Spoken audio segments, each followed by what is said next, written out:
All right, hello folks, this is Tuesday and it's a bit cold, so we're gonna have a winter warmer for tea. I cooked sausages last night, so the nice steak ones from the butchers. So to go with that today, I'm gonna go into ASDA here and I'm gonna go and get some a baked potato and some onions to fry and have that with a gravy. Yeah, sounds good, man, doesn't it? And maybe some, I think we've got vegetables in the fridge, those ones you stick in the microwave for 3 minutes. So that's going to be tea tonight, folks. Excellent. Walking fast, walking fast, walking very fast. Walking fast, walking fast, walking very fast. Walking fast, walking fast, walking very fast. Walking fast. Right, folks, I just bought all my stuff. Got onions, I've got baked potatoes, and I've got nice crusty bread. But folks, there's a bit of a disaster. I don't know if I should say this or not, but I had this in my hand and I forgot to run it through the scanner, so I haven't paid for this. So if anybody from Mass is watching this, sorry, I do apologise. It was 50p. I'll hand it in next time. Okay. Just I forgot to just scan it through the scanner. Oh dear, oh dear.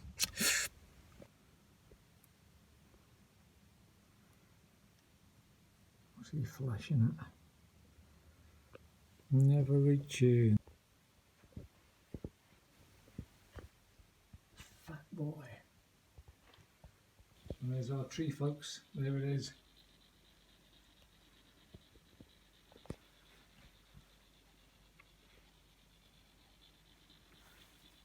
Of course, Mr. and Mrs. Claus. Right, yeah, these trolls, these things here, man, these are about 50 years old, I believe. Rosie bought them a long, long time ago when she was younger, and I think they are quite not valuable, but I think, they're quite sort of like antique-y kind of things. The trolls were all the rage back in the 70s, and every year that Christmas comes around, the trolls come out. Yes, Mr. and Mrs. Claus, they come out of their little hibernation box in the cellar, and they sit there quite happily, or stand there quite happily, gazing into each other's eyes. There it is. Lovey-dovey.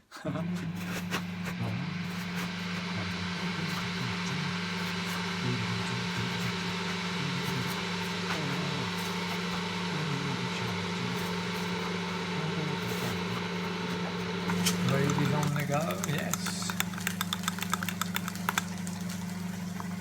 Oh, perfect, man, perfect. Onions on the go. There's the sausages ready to go. We'll throw them in. Give them another couple of minutes. There it goes.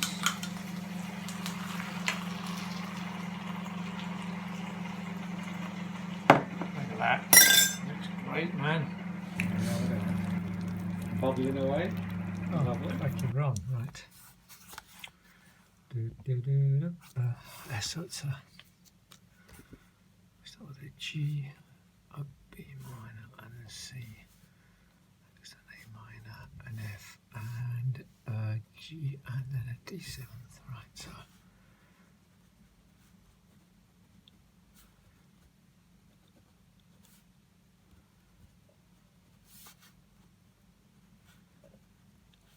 What is tunes?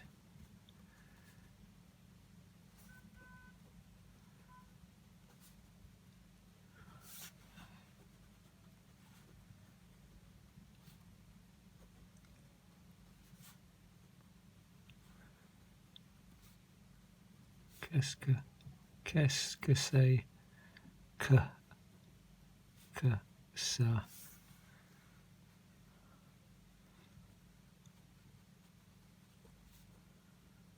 Wonder if he's singing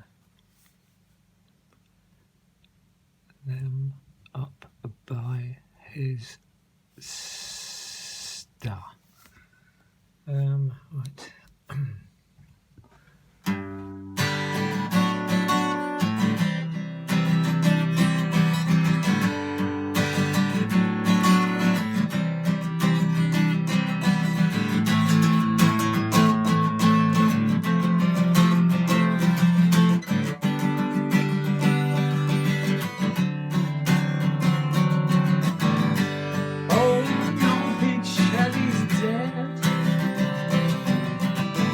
But choose race through my head. It's Homo sapien and qu'est-ce que c'est que ça? I wonder if you're singing them up by a star. Nobody knows just how long we've got. Oh no, Peach Shelley's dead. But his tunes still race through my head. It's Homo sapien and qu'est-ce que c'est que ça? I wonder if you're singing them up by a star. Nobody knows just how long we've got.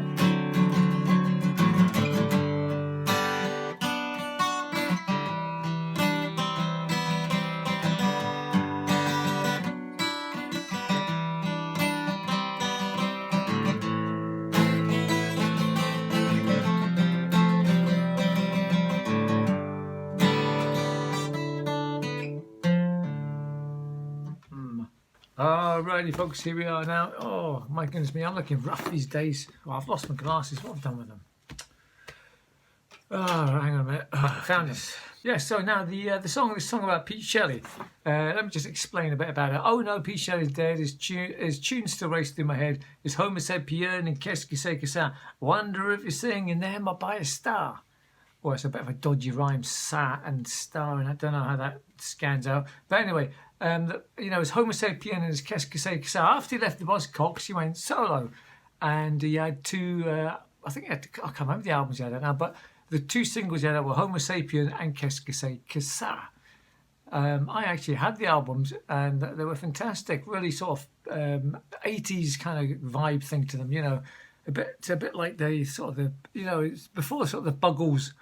And what was that other band that used to play the acoustics and do what were they called? They were called New Music. New Music with was that a U? I think they had a U or a K or something at the end of their thing. Anyway, it was sort of in that era just before they sort of came up. So it was still very much a sort of a forerunner and a big influence on a lot of people. Certainly, was a big influence on our band Hetero that we had. Everybody said it sort of sounded a bit buzzcocky and all that sort of way, So yeah, it was a great influence. It's a sad death, really. A 63 heart attack man, and I think he was living in Estonia doing some bits and pieces. But yeah, a shame. Anyway, so I've only got one verse in this song, and it sounds a bit sort of like a knock, knock, knocking on heaven's door at the start. I know, but hey ho, what can you do? So it's a work in progress, anyway, folks. So we'll get there, and we'll see how it finishes up. Thank you. Quick riff.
Imagine that on an electric guitar. Right, see, this is the way I tend to work with my my songs and my guitar, man. I just sort of come up with a wee riff in my head sometimes, or even just playing guitar, and it's just always an acoustic. And then it goes on to the electric and the keyboard, and it changes, everything changes. It never sort of starts. So, I mean, this song here, this will end up something different, but it's a...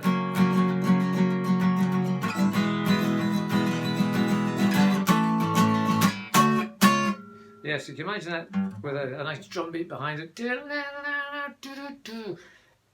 in the world, I'm feeling bad. And the words just seem to come to my head. Living in the world, and we're feeling bad. Living in the world, I'm feeling bad. Living